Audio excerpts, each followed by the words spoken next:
Yes, And are definitely. you in any sort of treatment?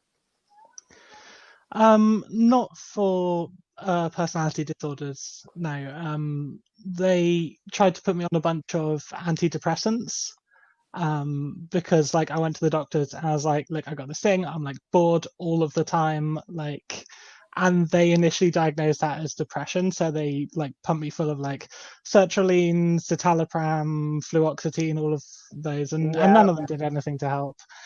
Um, but I'm not on any treatment for personality disorders. I did see a therapist at one point, but that didn't especially go so well, so I'm no longer doing that. Why not? Because I have a really big issue with how people with how treatment is approached with for people with personality disorders. So can you share with us like what you feel you didn't get from that, or at any point what went wrong with it? So I've seen two different therapists. My first therapist seemed to, she said everything that should work for most people, but it kind of felt like she was trying to plug a DVD into a USB port. It's like, this is not how my brain works. So you're trying to fix a thing in a way that just is not going to work for me. So I stopped going to her because it just wasn't doing anything to help. Um, my second therapist, I've got a slightly more dramatic story. Basically, we've been talking about some quite heavy topics, um, and I expressed suicidal thoughts at one point, and she told me that I had to go and speak to my doctor about it, and I refused. And when I refused, she sent the police after me. So And then the police showed up, and just like had a conversation like, "Are you going to kill yourself?" And I said no. So then they left me alone. But she sent the police after me, and one of the things that I've been talking about before was trauma around the police.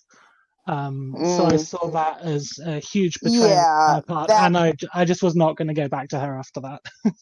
that was definitely a huge betrayal. I would 100% agree with you. Uh, I mean, I can't speak for her. You know, I don't know where her mind was at, or like if she was like legitimately afraid for your life or something. It was like doing a last resort type of thing. But I feel like that should absolutely be a last resort if if somebody's expressed to you. And now we're to the part of the interview where I accidentally ended the recording. So enjoy this very awkward ad placement. Hey, I'm so sorry about that. No, that's no problem. Yeah, it's for, I don't know if you're on the app or the computer, but if you are on the app, don't let your screen lock because things like that happens. It causes issues. Okay, I switched to my computer because my phone was about to die. So hopefully the connection should be a bit better now. Yeah, we should be good. So yeah, what I was saying was I absolutely think that's a betrayal of trust. That should definitely be used as last resort. Like, and I mean, like and I'm glad that you didn't get um involuntarily held, because this is not talked about nearly enough. Like that is super traumatizing for people, you Yeah. know, and it honestly, it teaches people from what I've heard from a lot of people.